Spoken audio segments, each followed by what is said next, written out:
In the shimmering tapestry of Norse mythology, where gods stride across the heavens and the fates of worlds hang in the balance, there is one figure whose beauty and power are unrivaled. A goddess whose name is whispered in awe both on earth and among the gods. She is Freya, the radiant Vanir goddess of love and war, known far and wide as the Lady, the mistress whose allure and might are matched only by her complexity.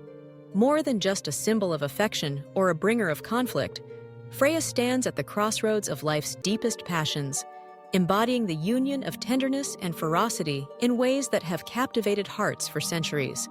Freya's name, imbued with reverence, means the lady or mistress, a title befitting her stature among the gods.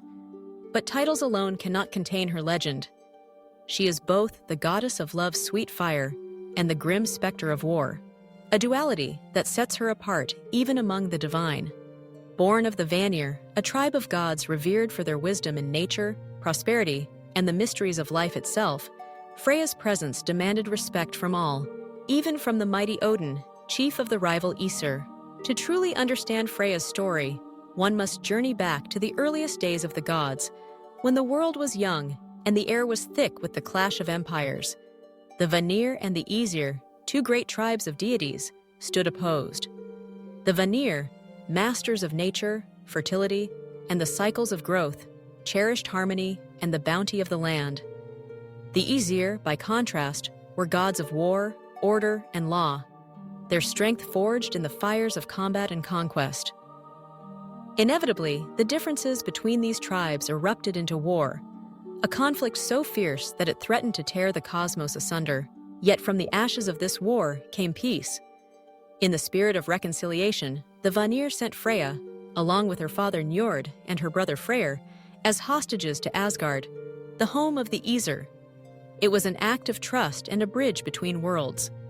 But what began as a gesture of diplomacy soon transformed into something greater.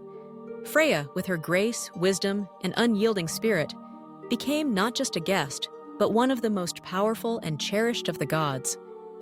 Her influence grew, and she became a living symbol of the unity that could be forged from division. A goddess whose roots in both nature and battle granted her an authority few could match. Legends speak of Freya's beauty as the stuff of dreams and longing. Her hair gleamed like sunlight pouring over golden fields, a cascade of radiance that seemed to catch the very essence of daybreak. Her eyes, deep and serene, mirrored the boundless sea, a gaze that could calm or command, draw in or drive away. It was said that when Freya wept, her tears did not fall as mere drops of water. Instead, when her sorrow touched the earth, her tears became gold, precious, shining, and rare. When they fell into the sea, they transformed into amber, the glowing treasure that washes up on northern shores, a testament to her enduring grief and beauty. But Freya's gifts were not confined to the physical. She was the mistress of Seidr, the ancient and potent magic of the Norse. Seidr was more than spells. It was the power to see the shape of things to come, to alter the threads of fate, to bridge the chasm between life and death. With Seidr, Freya could peer into the veiled future, twist destinies, and even restore life to those lost to the shadows.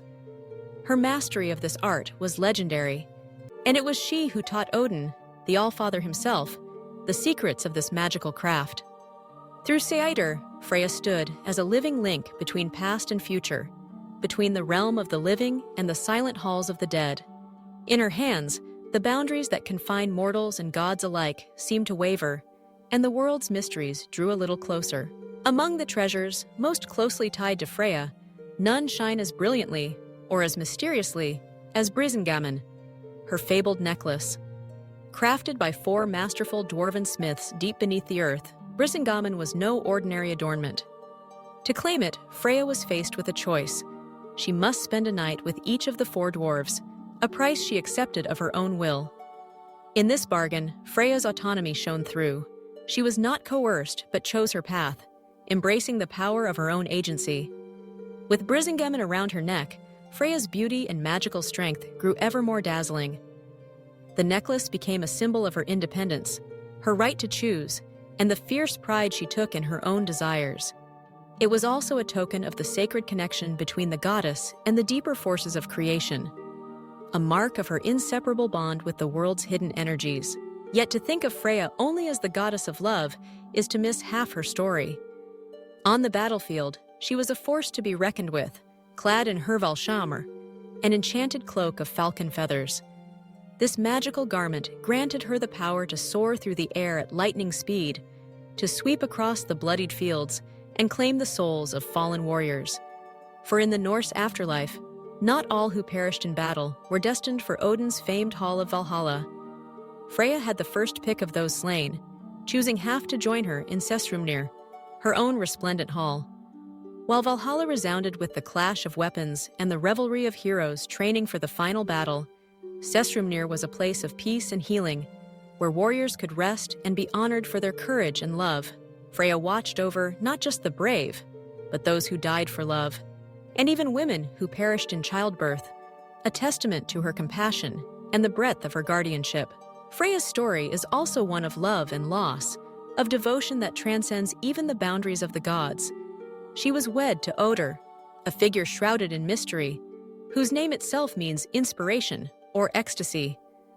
Together they had 2 daughters, Hnoss and Gersemmi, each name signifying treasure, as precious to Freya as the sunlight or the sea. But happiness in the realm of the gods is fleeting, and Odr vanished into the unknown, leaving Freya heartbroken. Refusing to surrender to despair, Freya embarked on a journey across all 9 worlds, searching for her beloved. Wherever she went, her tears fell, gold on the earth, amber in the sea, a trail of longing and love so powerful that it shaped the very landscape of myth. In this quest, Freya became the embodiment of unconditional love, her pain transformed into beauty, her devotion undimmed by time or distance. Life as a goddess, however, was not without its challenges. The giants, formidable and often cruel, coveted Freya's beauty and power. Among them was Thrymr, who dared to steal Thor's mighty hammer and demanded Freya's hand in marriage as ransom. Outraged, Freya refused with such ferocity that she shook the very halls of Asgard. Her defiance was legendary. She would not be bartered, nor would she submit to threats or violence. In the end, it was Thor, disguised in bridal finery, who reclaimed his hammer. But it was Freya's unyielding independence that set the stage. Time and again, Freya demonstrated her strength and will, choosing her own fate and resisting any who sought to control her. As the cycles of the world turned, the gods faced the looming shadow of Ragnarok, the twilight of the gods, that final reckoning when all things must end and begin anew. Freya's fate in this epic is shrouded in mystery. Some prophecies suggest she may survive, her essence intertwined with the promise of rebirth and renewal. As the goddess of both love and war, she represents the cycles of death and life, the healing that follows destruction, and the eternal hope that from every ending springs a new beginning. In this, she stands not just as a goddess, but as a force of nature itself, a symbol of the world's capacity to heal and renew no matter the darkness. Freya's influence did not fade with the passing of the old gods. Her name lives on in the world around us. The day Friday, originally Freya's Day, reminds us of her every week. Across the Scandinavian lands, towns and landmarks bear her name, echoes of her presence woven into the very geography. Women of old wore necklaces in her honor, invoking Brisingamen as a talisman of beauty, independence, and power. Even today, Freya's legend inspires. She is a symbol of feminine strength, a voice for independence, and a reminder that gentleness and resilience are not opposites but companions. Her story speaks to the right to choose one's own path, to honor desire without shame, to love fiercely, and to fight when the world demands it. In the modern world, Freya is more than a relic of ancient myth.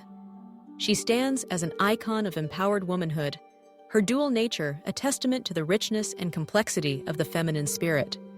She is at once nurturing and unbreakable, tender yet unyielding. Her story reminds us that our bodies and our hearts are our own, that passion and strength can walk hand in hand, and that to love deeply sometimes means to fight for what matters most. At the heart of Freya's legend is a profound truth. Love and war are not enemies, but allies. The courage to love wholly is itself a kind of battle, and the strength to fight for one's happiness is the purest form of devotion. Freya teaches us that autonomy, the ability to choose our own destiny, is a gift to be cherished and defended. Her power lies not in the simplicity of her roles, but in the rich tapestry of her being. Lover and warrior, teacher and seeker, weaver of fate and healer of wounds. In remembering Freya, we are called to embrace the fullness of our lives, to honor our desires, to stand strong in the face of adversity, and to cherish the bonds that give life meaning. For in the end, to love truly and bravely is to live as Freya does, boldly, beautifully, and with an unwavering spirit that shines through even the darkest nights.